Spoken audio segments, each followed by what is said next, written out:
আসসালামু আলাইকুম রহমতুল্লাহ বরকাতু। আশা করি সবাই ভালো আছেন। আমার জীবনের গল্প শুনে ভাই কেউ খারাপ মন্তব্য করেন না।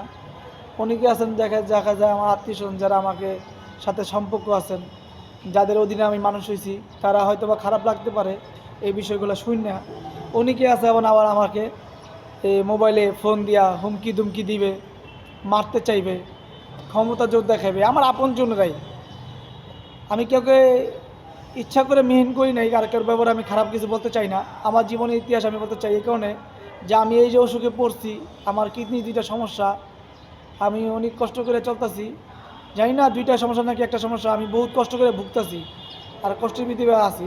তার জন্য আমার এই মানে আমার কাছে এই জন্য পেজটা খোলা হয়েছে যে আমার কষ্টের কথা বলবো এই কারণে যে আমি আজকে এরকম দেখা বা আমার জন্মটা এরকম দেখা বা আমি গরিব দেখা আজকে আমাকে সবাই অবহেলা করবে। আমি কারো আপন কিছু না দেখা হয়তো আমাকে কেউ অবহেলা করবে।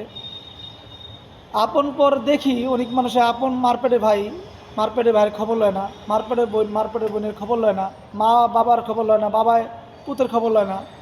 তেমনই আমার জীবনের কিছু গল্প আপনাদের সাথে বলতে চাই।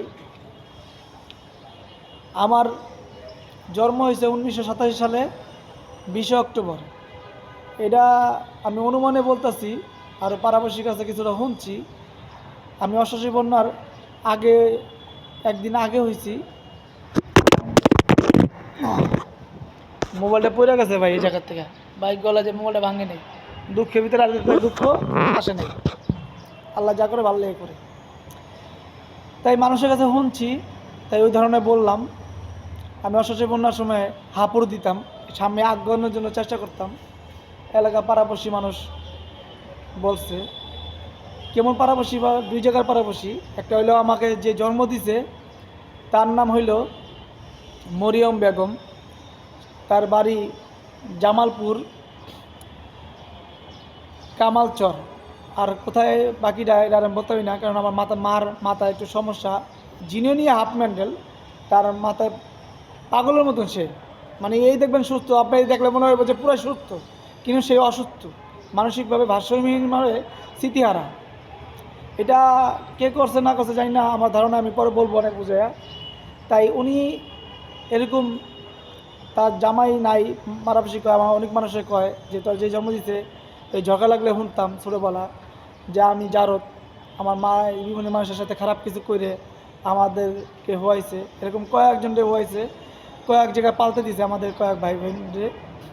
যাই হোক, তারপরে এই মরুমের থেকে গুলশান 1 নম্বর ঝিলের ওই পার, এখন বর্তমানে ঝিলের ওই পারে যে 130 নম্বর রোড, 18 নম্বর প্লট, এখানে অবস্থ আমার ভোটার কার্ডের ঠিকানা। তখন তো এই প্লট ছিল না, এই রোড ছিল না, তখন ছিল ছোট একটা একজনে যাওয়া আসার জন্য একটা রাস্তা।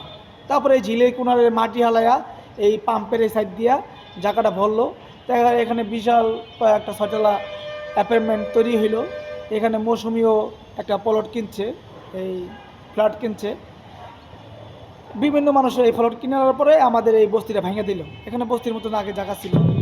যাই হোক, এখানে বসত বাড়ি করতো সে বলে স্বাধীনের 3 বছর পরে সে এই বস্তির এখানে, তখন তোর বস্তির মানুষ জানতো না। আজ থেকে 36 বছর আগে বা 40 বছর আগে তো বস্তির নামে উল্লেখ ছিল না। বস্তি তো পরে যেহেতু আপডেট হইলো, যেহেতু ভালো ভালো বাসা তৈরি হইলো, তারপরে এটাকে বস্তির মতন ধরলো। যাই হোক, বস্তি বলো আর যাই বলো, এখানে কালীর বাপ আর কালীর মা সাধারণত এলাকার পাড়াপড়শিরা চিনতো এই নামে তাকে। কেন চিনতো? একটা এই কালীর মার কোনো সন্তানাদি হয়নি হিসাবে তাকে আটপুরাই বলা যায়। তাই একটা মেয়ে না সে পালতো, তাই সেই মেয়েটা অনেক সুন্দর ছিল, অনেক সুন্দর ছিল, তাই তার নাম দিয়েছিল কালী। আর সেই থেকে তার এই মহিলার, ভদ্র মহিলার আর ভদ্র বেড়াটার নাম হয়েছিল কালীর মা আর কালীর বাপ, তারা জামাই বউ। তাই এই মেয়েটা কিছুদিন পালার পরে যে সময় সে সাবালিকা হইলো, বিয়ের বয়স হইল, তখন তাকে নিয়ে গেল বিবাহ করে চিটাগাঙের এক লোক। আর বিবাহ করে নেওয়ার পরে বলছে যে তুই যদি আর এই বস্তিতে যাস, তখন এই বস্তিটা অনেক খারাপ ছিল। এখানে জ্যোতি হল থাকতো। জ্যোতি হলের পাশে বিদ্যুৎ অফিস 1 নম্বর চিপায়, এই বিদ্যুৎ অফিসের গলি ছিল ভূতের গলি। তো এখানে তখন এই আমি যে দূর আমার বুঝে দেখছি, শুনছি, এখানে খারাপ কাজ হতো, খারাপ ধরনের মহিলা হতো, আসতো আমাদের এই বস্তিতেও কয়েকজন থাকতো, আর বিভিন্ন সাইড থেকেও আসতো। এখানে তখন 20 টাকার বিনিময়ে খারাপ মহিলার সাথে শারীরিক সম্পর্ক জড়াইতো, খারাপ কাজে লিপ্ত হইতো। তখন এই কালীকে নিয়ে আমারই হিসাবে হিসাবে উজুলুকে আমারই বোন হয়। তখন আমার কোনো চিহ্ন নেই, আমার কোনো গন্ধ নেই। তখন আমি আর এই কালীর মার কাছে আসি নাই। এই কালী যখন চলে গেল তখন দেখলো যে কালীর মা একলা, তারা একটা সন্তান লাগবে, পরে আমাকে নিয়ে আসলো এই মরুমের থেকে, এই ছয়তলা গুদাঘাট এই সিঁড়ির বগলতে আমারে। পরে ওনার মরুমরে কিছু খরচ দিয়া, টাকা পয়সা কিছু দিয়া, এলাকার পাড়াপড়শি রাজি হওয়াতে পরে জানাতে দেখছে যে এই মহিলারাও বাদ ঝিলের ওই পার আর এই পার, তাই এসব তো সব মহল্লে একই ছিল। এই বাড্ডা, গুলশান, রামপুরা সব মিলিয়ে জিলে একটাই থানা ছিল, সেটা হলো গুলশান থানা। তো সবাই কিছু হইলে তো এখন গুলশান দিয়েই এই বাড্ডা এলাকার মানুষের কাম কাজ করলেও গুলশানের দিকে যাইতে হইতো। তো ওই হিসাবে চিনা পথে পরে বললো যে এই মহিলাটা ভালো আছে, এই মহিলা সরলসুতা, মহিলার ব্যবহার আছে ভালো, মহিলারা খুবই ভদ্র, এই মহিলার মা মনটাও খুবই ভালো। ভাই আমার যে মানুষ করছে এই গল্প তো শুনবেন। পরে এই মহিলারা গ্রামে এই এলাকার মানুষের উচিলে পরে আমাকে দিল। এই মহিলার নাম হলো ডাক্তার কালীর মা, আর ওনার জামাইকে ডাক্তার কালীর বাপ। ওনার জামাইয়ের নাম ছিল হাফিজউদ্দিন সরকার, আর মহিলার নাম ছিল সলেহা বেগম। মহিলার গ্রামের বাড়ি হইল ফরিদপুর না মাদারীপুর জানি, স্মরণ নেই। আর যে বেটাটার নাম ছিল কালীর বাপ, আমাকে পালছে কালীর বাপ, যে আমার পালিত বাবা, তার গ্রামের বাড়ি হলো কুমিল্লা মুরাদনগর থানা ফরমতলা বাড়ি।